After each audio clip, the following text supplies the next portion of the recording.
Hello and welcome to Cornell Keynotes. Today we've got a special show lined up for you as eCornell has once again joined forces with the College of Engineering and our long-standing enterprise partners at AT&T to learn about finding solutions to big business challenges. Thanks to this partnership, we're joined by AT&T's Suzanna Fowler, who is Assistant Vice President of National Operations at AT&T, and she joins us from Dallas, Texas. Suzanna helps improve operational effectiveness for the AT&T Business Operations team. How to serve customers better, how to improve the customer experience, transform the business, and operationalize AI projects with a huge focus on innovation and change management. Welcome, Suzanna. Thanks for joining us today. Hi, happy to be here. Good, lovely to see you. And joining us here in studio at Cornell, we've got Andrea Ippolito, who is lecturer at the College of Engineering and founder and director of Women Entrepreneurs at Cornell. Andrea is also faculty author of the Online Innovation Strategy Certificate, in which a lot of course content maps to our conversation that we're going to be having today. So if you're interested in learning online from Andrea, we will share some URLs for some of her courses and certificate programs in the chat. Heads up for a number of other links that are going to be appearing throughout as well. Andrea is also founder and CEO of Simply Fed, which is a company supporting every family in the baby feeding journey. We'll hear more about that in just a bit. Andrea, great to have you back on Keynotes. Thanks for having me. Yeah, you bet. So we've brought these two experts together to learn how to lead and drive technological innovation, how to be an intrapreneur, how to deploy and empower the intrapreneurs at your organization also. So viewers, a couple items here. We're going to take your questions in the chat. So as they come in, I'll be getting them here on the iPad. We'll see if we can hit those throughout our conversation. Also, heads up for more resources. We have some articles that Suzanna has shared with us from AT&T, which will further inform you on some of the content that we're going to be talking about today. Again, heads up for those, in addition to some coursework for those that are in the general public. And for our AT&T friends in the audience, for which I understand there are numerous people out there from AT&T, there will be links to eCornell's Learning Portal, featuring Andrea's courses dropped in the chat throughout. So if you're an AT&T learner, go to some of the designated links that we have provided. Lastly, when we finish today, I'm hoping you'll give us some super quick feedback on a survey to let us know how we did, right? So we rely heavily on the input of our viewers in everything we do, what we decide to talk about, what kind of programming we put on. Andrea, I'm going to start with you. Sounds great. Good. You've worn multiple hats, as I just described in my intro. In your experience, how have you met with innovation opportunities or challenges at places like some of the large or medium corporations that you worked for, government agencies, or with your startup?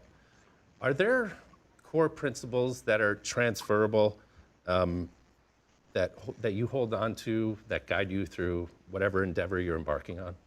Absolutely. So when you're creating this culture of innovation and entrepreneurship in whatever size organization you're in, whether it's a large organization, a lot of what I'm going to talk about is actually informed by when I was at the Department of Veterans Affairs. This is the largest healthcare system in the country. A lot of people don't realize that.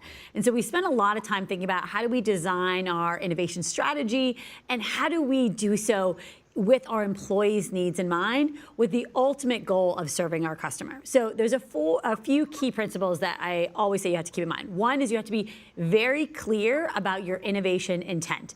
And my parents actually met via the space program, and so I always like to talk about space examples. I named my two daughters after astronauts, and so I always like to think about the moment of John F. Kennedy at Rice University, close to where Suzanna is. He stood at the podium and said, "We will land a man on the moon by the end of this decade." That is so clear, right? The goal is clear, the time horizon's clear, and so when you're designing an innovation strategy and creating this culture of entrepreneurship, you have to be clear about your innovation intent. You have to understand how you connect it to your overall organization goals, because if your innovation goals aren't tied to that, then it's going to flounder. You're not going to get that buy-in, you're not going to get a budget, and it's not going to be meaningful for folks. So that's one. Secondly, is you have to make sure when you're creating this entrepreneurship culture is that you also find a way to keep it a little bit separate from what we like to call the operating engine of the organization. What do I mean by this? It's not what we traditionally used to call, in the Lockheed days, the skunk works, where it was so separate from the organization that whenever you were able to develop this game-changing, transformational innovation, that when you work to bring it back inside the organization to then deploy it to customers or sell it to customers, it was like an immune reaction. So you have to make sure that you're straddling the innovation part of your organization, but also have a way that you have a foot in to the operating engine of your organization. So what does this mean in practice? This means when you're trying to create this culture is you have innovative general counsel, you have innovative HR, you have innovative procurement practices, right? The machinery of how innovations ultimately can get out to practice. You're working with supply chain and manufacturing along the way, but not too early because then you'll have that immune reaction.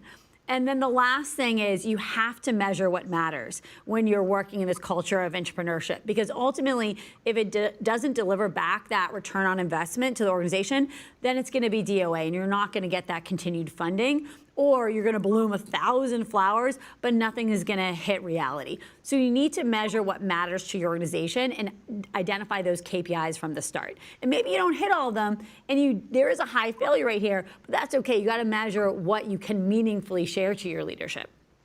Suzanna Fowler, I want to turn to you. So you described to me in our pregame huddle the other day about some of the big moves that you're making in transforming operations at AT&T. As always, laser focused on customer service, right? That's the mantra. AI is driving a lot of this. So what are some of the challenges that you've come up against? And have you established any best practices amidst all this rapid fire sweeping change that we're undergoing? Yeah, I'm totally aligned with Andrea. Like what we've seen inside AT&T, we've had to apply some practices around making sure that we're very clear. We have a lot of clarity around those innovation principles, right?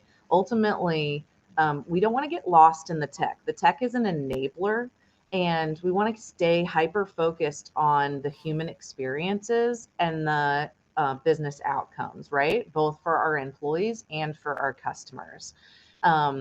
It can easily, when you work on some of these innovation programs, you can easily get lost in how cool some of the emerging technology is, but keeping that clarity of the innovation and staying super focused on that human experience, especially with AI and the business outcome, it helps you track the ROI in the right way, and all of those other factors that are a little bit more qualitative on top of your innovation goal. I think the other piece here is like involving your employees early and often in the innovation and seeking regular feedback and implementing responding to the feedback. That part is really important so that everyone that's affected by the change sees themselves in the change versus so they're a part of the mission versus this is innovation that is happening to me versus I am a part of the innovation. At AT&T, we really have deployed a lot of strategies to make sure that our employees feel like they are a part of the innovation, and we're equipping them and they're enabled to be a part of the mission that we have to serve our customers.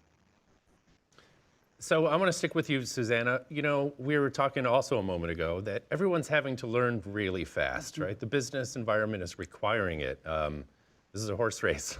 How do you build confidence and establish cohesion in your teams when they are working with kind of what amounts to like incomplete information, or they're venturing into uncharted territory? Do you have any specific techniques or like guiding philosophies that are working for you and your people now?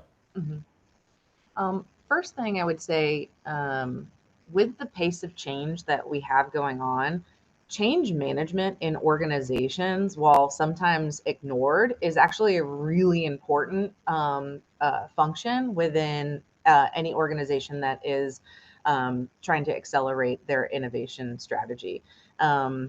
Making sure that they're focused on how they're bringing along the humans as we drive the innovation. The other piece that I'll say is, clear and transparent communication out to the audience on wins or learnings, right? Generally, the best practice, right, as you're going through an innovation strategy is that you're demonstrating wins very early in the process, and they may be small, but you're demonstrating them. Wins can also be learnings. hey, we did this and it didn't work. Here's why it didn't work, and this is how we're correcting, right? And then moving on to show that your strategy around the innovation is sound, and that you did 10 steps and one step to the left didn't work, and so we're taking another step to the right. The good thing that we have within AT&T to help build that credibility is building those communications, both with internally with our employees, that communication infrastructure, to share with them those wins, and externally with our customers and our shareholders, that the investment that we're making in AI and is impacting the customer experience. And we're returning investment to shareholders for the investment there. That coupled with kind of the sophistication of the technology that we're implementing, AT&T, some of the AI tools that we manage have the highest accuracy in the industry. And I think that's actually going to be a differentiator as we continue to see AI mature in business use. Andrea Ippolito, I heard you and heard you visibly sort of nodding to some of the points that she brought up, which is communicating wins, talking about learning opportunities and so on. How do you think about this within Simply Fed, for instance? Yeah, and in particular, when you were talking about the learning opportunities as wins, I just was vibrant during that, because that's one thing that we know from research is that organizations that have strong psychological safety, i.e. feeling comfortable raising problems or learnings, they just do better. And it's because you're learning along the way. And so one of the things we talk about in our organization, and we are a startup, so we have a slightly higher risk tolerance, but I also know from times in large organizations and in government organizations, they had the same posture as well. And those are the teams that were most successful, is that we like to think about if there's a mistake, that's okay. Bring it to the surface so others can learn. Reid Hoffman, who's the founder and former leader of LinkedIn, he always talks about, I expect my team to make mistakes 10 to 15% of the time. And we're a healthcare organization, so there's certain mistakes we don't want to be making, right? We do a lot with maternal mental health screening. Those need to have 100% connection to care. But a lot of what we can do, we can be iterating and learning along the way. So we had a team member 2 weeks ago. There was an issue she faced. She made a mistake. She brought it to our all hands the week later, and we talked about it. And it was just like my heart was bursting, because I was like, this is exactly what we need to be doing. Someone else is going to make that mistake, and that's okay. And when you're innovating and you're at the pioneering edge of what you're doing, there are going to be mistakes. So you have to celebrate those learnings along the way. And I think a lot of organizations don't have that psychological safety yet. But if you're going to have that entrepreneurship culture, you have to. Mistakes are going to be made, but you have to learn from them. You don't want to be making it twice, but it's going to happen. And so don't push it to the side. Andrea, I want to stick with you for a second. So you have a dense and pretty rich career.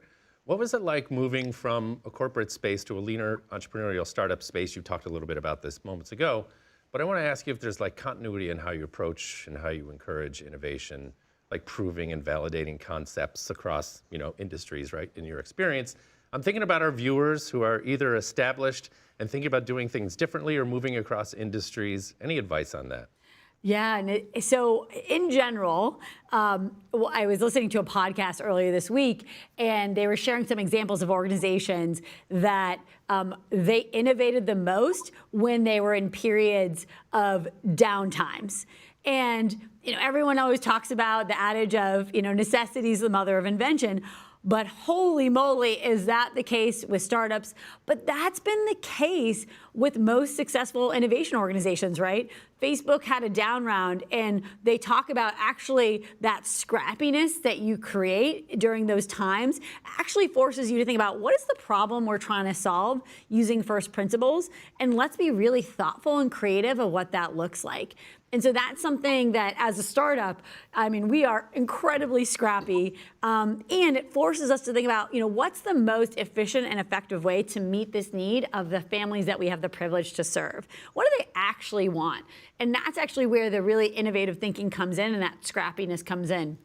And by the way, when I worked in government organization, the same thing would apply. Maybe the budget hadn't been approved yet. Maybe there was a government shutdown and we weren't even allowed to work. So that same principle does apply no matter what size organization there is. Very good. I'm going to take a question from Keith, actually, pretty hot out of the gate here. Keith's got a two-parter, so let's hit them one at a time.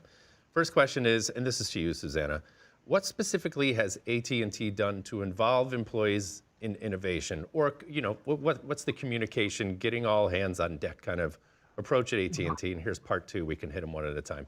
How do you balance people's time commitments between the operational activities, running the business kind of stuff, and actually driving innovative changes? So can we talk about the communicating, getting everybody all hands on deck part first? Our leadership team at AT&T is heavily invested and talk about, and I not every meeting, but almost every meeting, right? Like how we're investing in technology and AI to improve the customer and employee experience.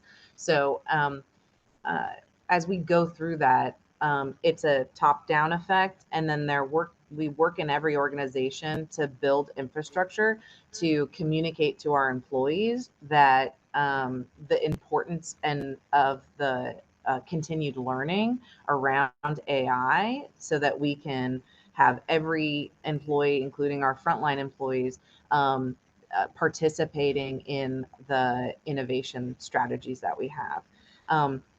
We're also enabling the employees to learn about the tools that we're providing for them.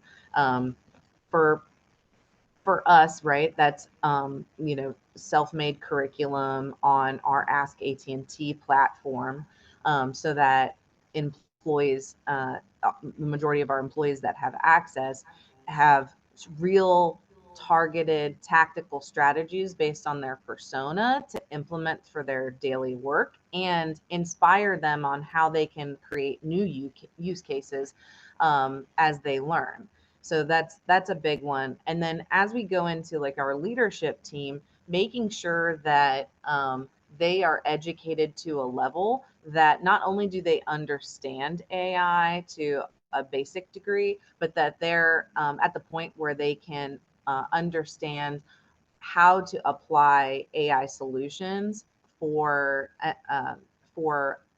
business problems that they encounter in the operational. As far as balancing, time executing on their day job and investing in growth, it really needs to be sponsored commitment from the organization and alignment for the type of change that we are that we're implementing across the organization.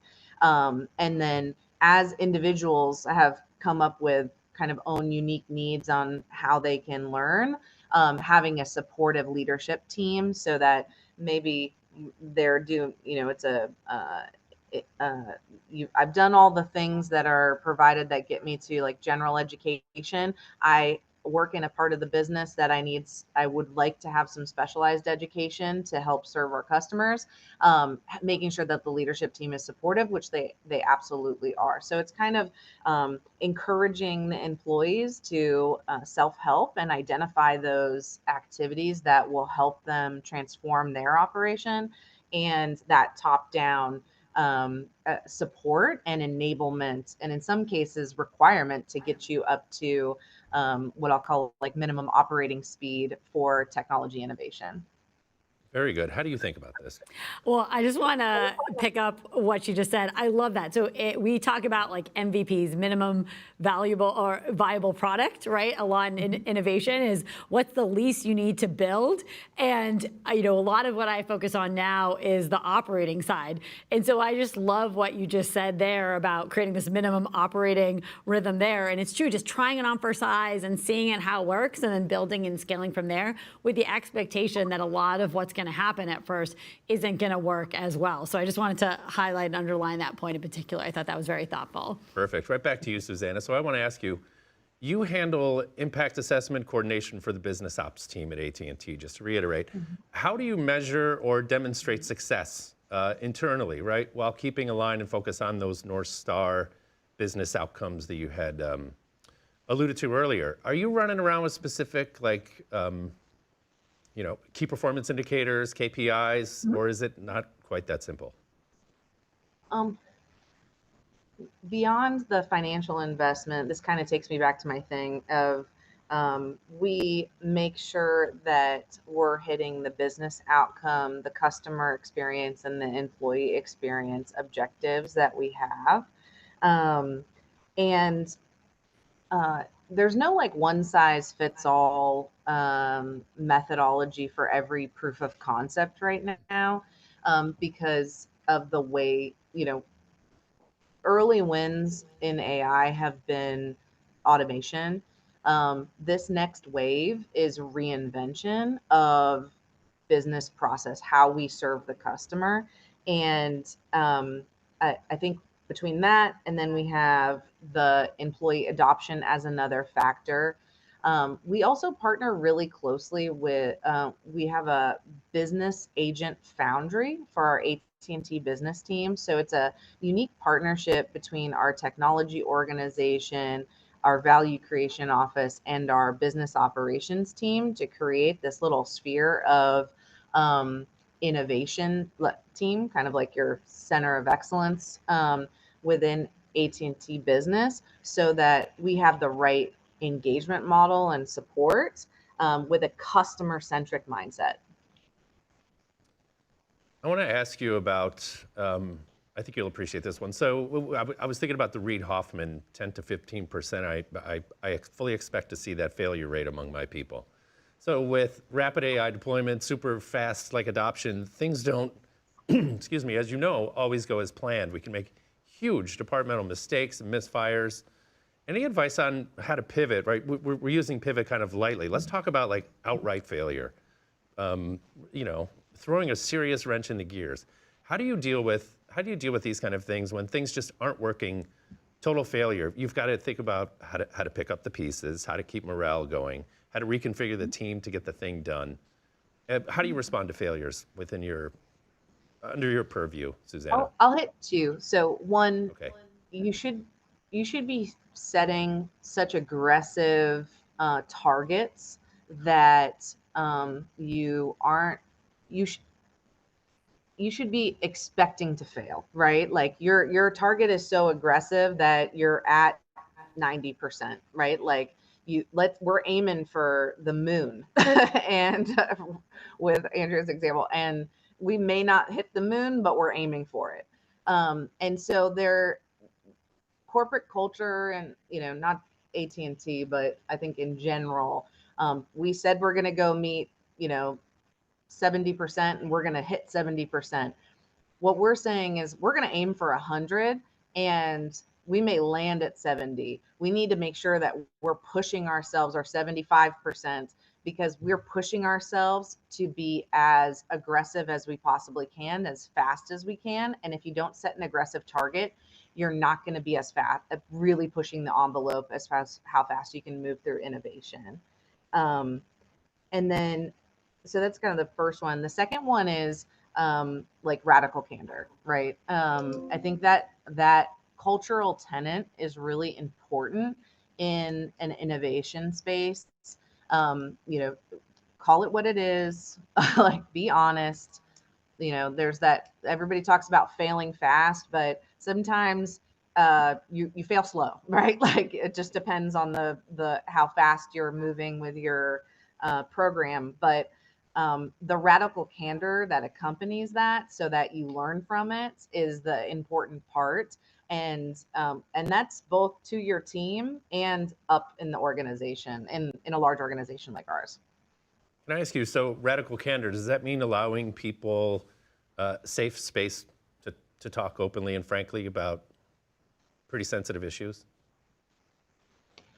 Yeah, and failures, right? It can be as simple as the AI tool adoption. Hey, we pushed this new tool out and it really doesn't work for the organization, and here's X, Y, and Z, Y, and you just accept that that's what it is and develop a plan to pivot. You talked about and risk communicate thresholds a along the little way. bit.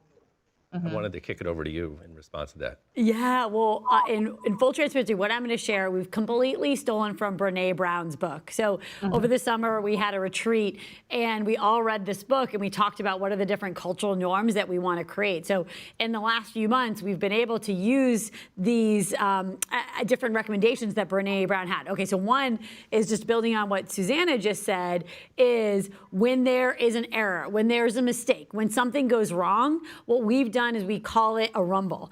All right, we need to get everyone in the room. Let's figure out what we learned here and try to identify potential root causes here. But in the spirit of let's find a way to learn as fast as we can, because we do have these very aggressive goals and we should be shooting. And by the way, we're a startup. So I always like to say we are fast-paced, we're high growth. This isn't for everyone, but I test for that in their interviews because that's one of our values. And so early on, if you want people that are going to be down for the aggressive goals, to Susanna's point, you need to test for that upstream as part of the interview process to ensure that they are ready for it in the spirit of Taylor Swift. But what we do is create rumble. So if there's an issue, if there's a failure, we call it rumble in capital letters, and then we put the topic. And what that means is we all get in a Zoom or a room and we talk through it. We're like, hey, what went wrong? And it creates this safe space to be able to talk just openly with radical candor of what happened here. And it just gives permission, even though you shouldn't need permission, but it gives that permission just to work through it. And then the second thing is we try to remove blame. And so one of the things we like to say, who's on first for solving this? And it's no one person's fault. Usually it's a systems issue, right? It's process over people. And so another cultural norm we've created is taking ownership. Who's got the ball? Who's on first? Because then that allows if the person that maybe had a bigger role to play in what happened there, they don't feel like they dropped the ball and they're crying in the bathroom. No, like this is a team loss, so to speak, and we're all learning together. And so who's ever taking ownership going forward, just establishing that, and it just gives permission to actually take a step forward out of the failure.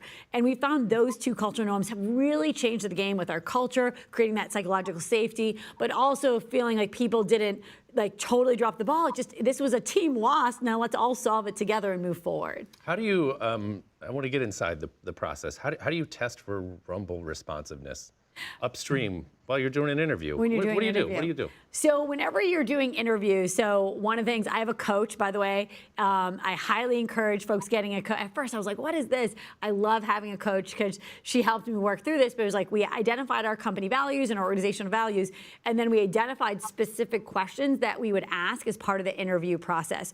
And maybe it's an internal transfer of team members across business lines, whatever that looks like. So you can use it in all these different places. So one of those questions is that don't let good be, or one of our values is don't let good be the enemy of perfect, right? And this aligns to a lot of what we're saying. And so just like everything, you have to test based on behaviors and past examples. And if I ask that question, can you tell me about a time that you didn't let good be the enemy of perfect with specific examples? And they are speculating or they're saying something superficial, I was like, oh, I can think of 10 examples right now off the top of my head of times that I've been able to innovate and be at this leading edge and not let good be the enemy of perfect. If they're struggling to think of a really meaningful, deep example, then that's like a surefire, yellow flag. And then as you do your reference checks too, you can ask those same questions to those people you're doing the reference checks to. So that's one example, but you always have to ground it in real examples, because if you ask them to speculate on behaviors of how would you act in this situation, that's easy peasy. You want real meaningful examples from past careers or past roles. I'm trying to rumble ready our audience here. Yeah. That's what I'm doing. I love it. Suzanna Fowler, any input on that one? Otherwise, I can kick over to another question. Oh, maybe she didn't hear me. Got my mic on. You hear me? I hear you. Okay, good. All right, Okay. let's pivot. So this question, this can be taken within the context of AI or not, but how do you ensure with all this innovation going on, rapid innovation that you're encouraging, how do you ensure that you're aligned with whatever corporate governance you have going on, that you're operating within the guardrails, that you're remaining compliant, that you're maintaining ethical standards. Lots to juggle there, but we haven't talked about it yet. So, Susanna, how do you think about this? For as large of an organization as AT&T is, thankfully, our leadership team had a centralized Gen AI program at the kind of burgeoning of that.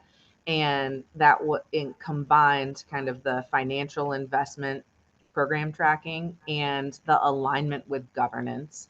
And AT&T has taken a really strong position on responsible AI for our customers, right? Customers trust us with a lot, and we take that responsibility seriously. And so as we, instead of having kind of multiple organizations kind of all running in separate directions, we centralized and communicated that early as we saw kind of the future of where Gen AI and agentic was going. So we built that program and streamlined it. That was actually my last job before I was in this role, and made it as easy and for all of our business users across AT&T to use as possible, while still maintaining kind of all of those ongoing responsible AI checkpoints. Our CSO, Rich Bache, would say that from a security perspective, it's the same muscle that we use for all of our other technology. It's just expanded to include Gen AI and agentic. So I think we expanded existing best practices for an agentic world as we go through that. So I think we did that alignment, and that balancing that kind of centralized governance with inspiring and allowing kind of self-help across the business, or self-support across the business, so that we're not slowing down innovation. One of the other benefits of kind of having that corporate view and such a large organization is making sure that, tying back to kind of our ROI, that we see those common patterns across capability development, across the vastness of AT&T, and we are building common capabilities for multiple use cases, making sure we get the best ROI, but also that we're working as efficiently as possible, and we're providing kind of a unified experience for our customers. They don't have it for the same capability. They don't have a different experience depending on a product or channel that they come through. Is there anything that she said there that resonated with you? Yeah, especially when you're talking about your CSO. And so when we're thinking about AI in our organization, we're a healthcare organization, so similar, you have to make sure that you have the highest level of integrity, that you have those checks and balances.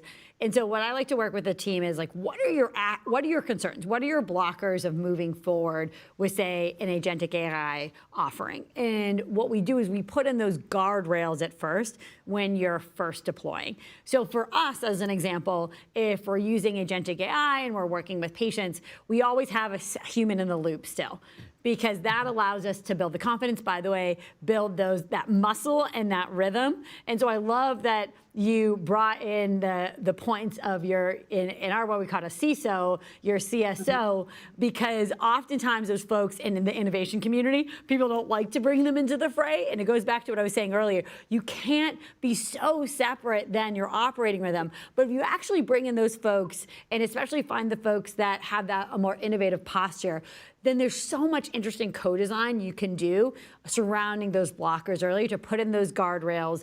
And then in our case, keep that human in the loop. And then once you feel more comfortable and those practices are created, then those guardrails can start to come off in this agentic AI world that we're all living in now.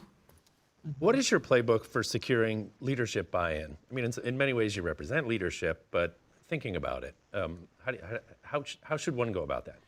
Well, I always like to give the example for when I was at the Department of Veterans Affairs and we were creating our Innovators Network there. So I was given the biggest gift in the world when I started that initiative, because the secretary, so the government's equivalent of a CEO, said, Andrea, go out and talk to veterans across the organization or across the country. And so I traveled the country for several weeks and understood veterans' needs. Then he said, okay, we have no hope of improving the veteran experience unless we improve the employee experience. Now go do the same thing with VA employees across the country.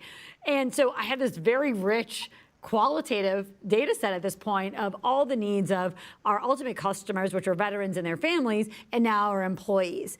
And then I married that with our psychological safety data, because we were measuring it. I said, here's what I'm seeing. I have now the quantitative data from our psychological safety. And what I'm seeing is that folks need an outlet to develop ideas, test those ideas with, frankly, a high failure rate with veterans' needs in mind. And so with that, we developed this whole initiative called the Innovators Network. And we created a mechanism called Spark Seed Spread, where they got a little bit of funding to test the ideas. And then those ideas, we expected 70% of those initial ideas to fail. And the ones that didn't fail went to the seed level and they got a little bit more funding. We expected, half of those to fail. And then the next level got to spread.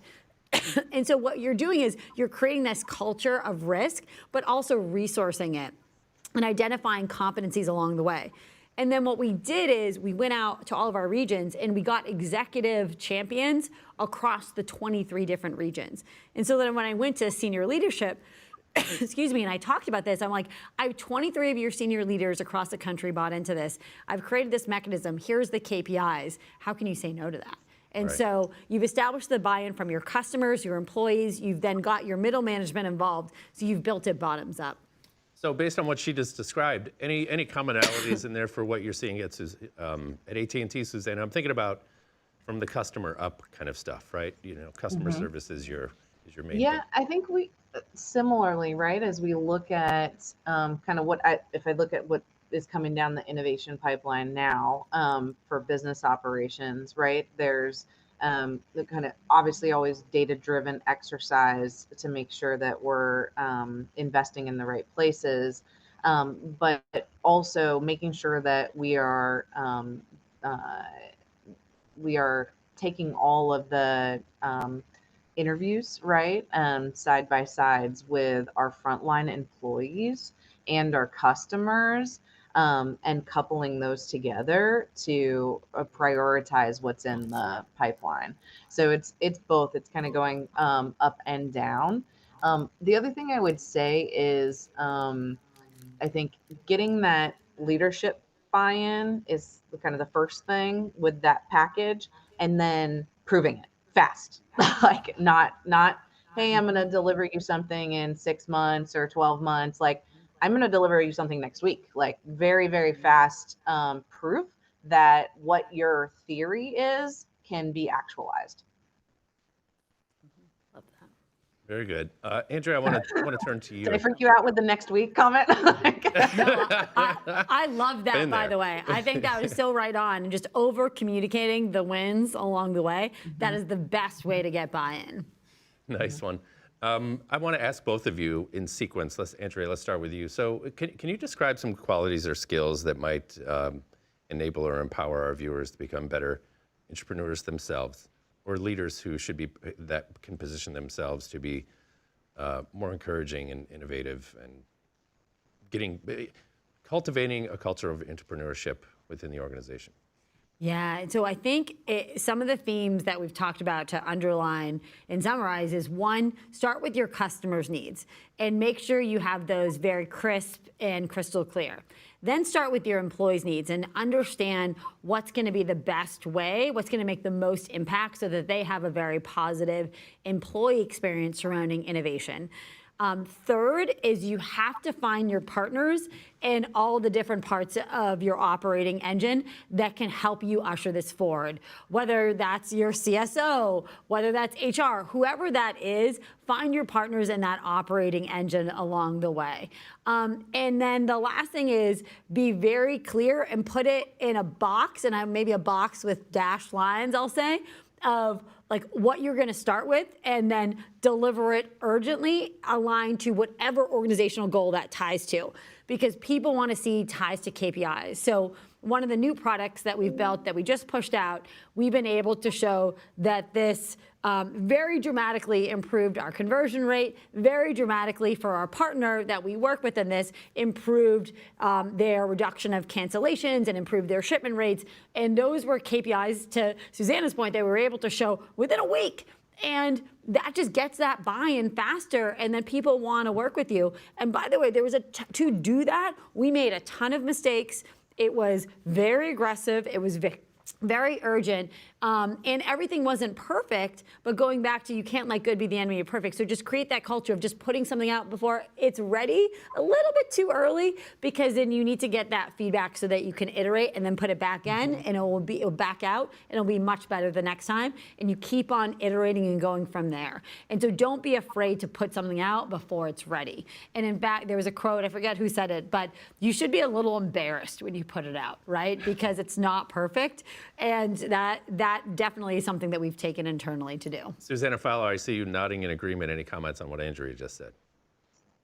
Yeah, no, I just love the speed and the comment around, like, you should be a little embarrassed, like, in that you should feel some discomfort when you're moving at that speed.